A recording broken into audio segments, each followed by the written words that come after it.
currently I'm working on the expedition packing shit show and decided I would do a what's on my rack video.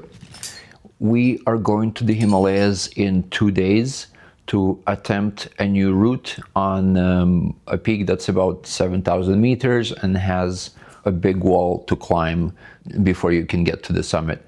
So I will show you exactly what we are planning to take up on the wall with us. To get to the point, I'll just go over all the cams that I am packing and all the iron, all the pitons that we are planning to take up with us. So starting from small cams, these are the Black Diamond Z4s in small sizes. There's one black totem, and the rest of the smaller cams are the Black Diamond Z4s.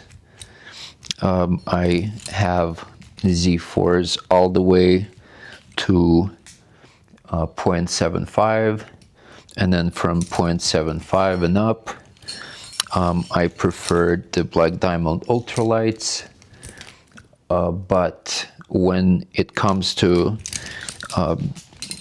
deciding if I want to take ultralights or Z4s in the smaller size, I don't think the weight savings is worth it between those cams, because ultralights tend to break more often.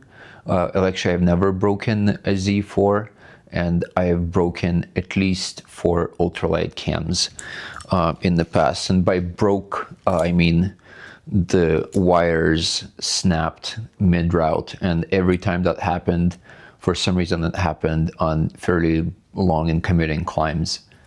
I'm also packing a small nut tool, a blade device that is just an encased blade device. I have a different one that I will be carrying on my harness, but I will bring this one to base camp just in case the other one gets lost. So because we are doing a big wall on this mountain, we will also be carrying a Petzl Grigri, which I don't have on my double rack right now. A set of nuts, just a standard offset nuts, as well as another small set of nuts that my partner is bringing. And then there's the second part of the double rack, which is basically the same ultralights in all the cams from Black Diamond's ultralight number 1 to ultralight number 4. And actually there's a 0.75 ultralight here too. How did it get here, huh? Rest of the cams here are Z4s in smaller sizes, but also a couple of C3s. It's the green and purple C3, a black totem, and a couple Metolius ultralight offset cams, which I love offset cams on first ascents, because sometimes you get into weird placements. Normal cams don't fit, nuts don't fit, potentially even pitons don't fit. So offsets sometimes can save the day. And for our draws, we're gonna be using the Camp Nano quick draws for weight savings, obviously. And there are a couple blue ice. They're not quick draws, they're slings. And I love these anchors from Black Diamond because these are the only anchors that I've used, which it's easy to get the knots out of them when you are undoing your anchor. So yeah, I love these. And then more slings from Blue Ice and the Camp Nano carabiners for weight savings. So yeah, that's pretty much it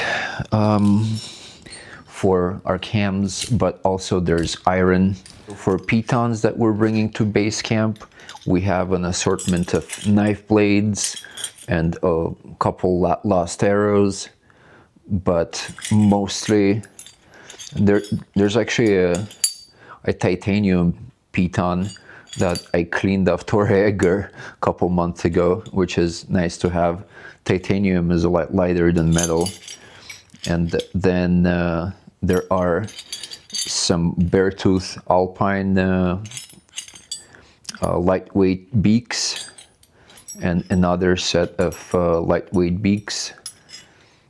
So basically just I prefer beaks over pitons, and I usually find it's easier to place beaks on when you're trying to nail.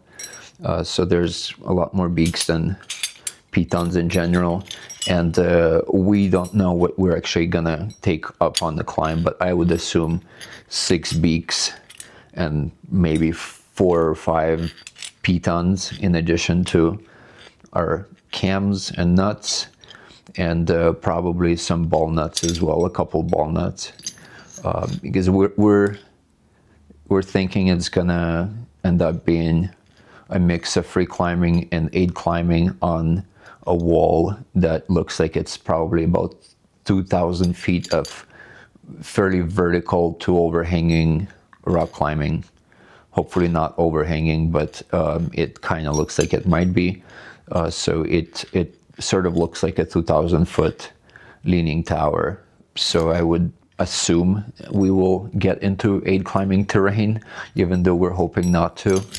But the only big decision that we will not be able to make when we get up there is if we can bring a 5 or a 6, which we are not planning to take with us, because just to get to the base of the wall, we will have to go through hell, icefall and glacier that is really, really broken up, and every pound makes a difference when you have to haul all your gear up there. So it will be a pretty Spartan rack for the objective, in my opinion, for a first ascent that you don't know anything about. The last thing that we might bring is I have a 1/4 inch bolt kit for placing anchors on the way down, or potentially placing a bolt on lead or something like this, if there is a need for that sort of thing. Hopefully there's not. The less drilling we can do, the better, because it takes a lot of time and effort to place a bolt, even if it's a 1/4 incher, when you are trying to big wall climb on a 7,000 meter peak. And in addition, we would have to drill it with our ice tool. So it's not much of a hammer for that sort of thing. Oh, and I lied, it's not the last thing.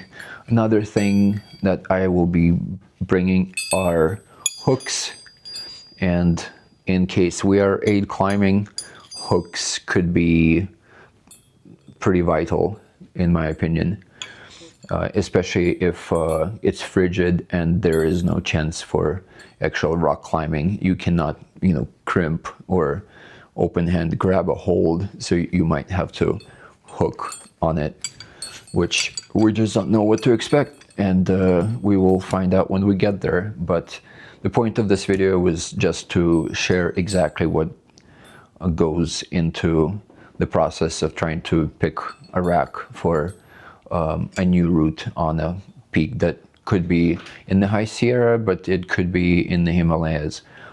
My rack from the High Sierra to the Himalayas isn't very different, except if I was planning to big wall climb, I would probably bring a number 6 Camelot, but the approach glacier to get to the base of the peak where we are climbing is hell, and every pound, every gram makes a difference. So we decided to not bring a number 6 cam from the States, and hopefully we will be okay without it. So yeah, that's the rack, and hopefully this was useful. Thank you for watching, and I will get back to packing because there's a lot of stuff to do.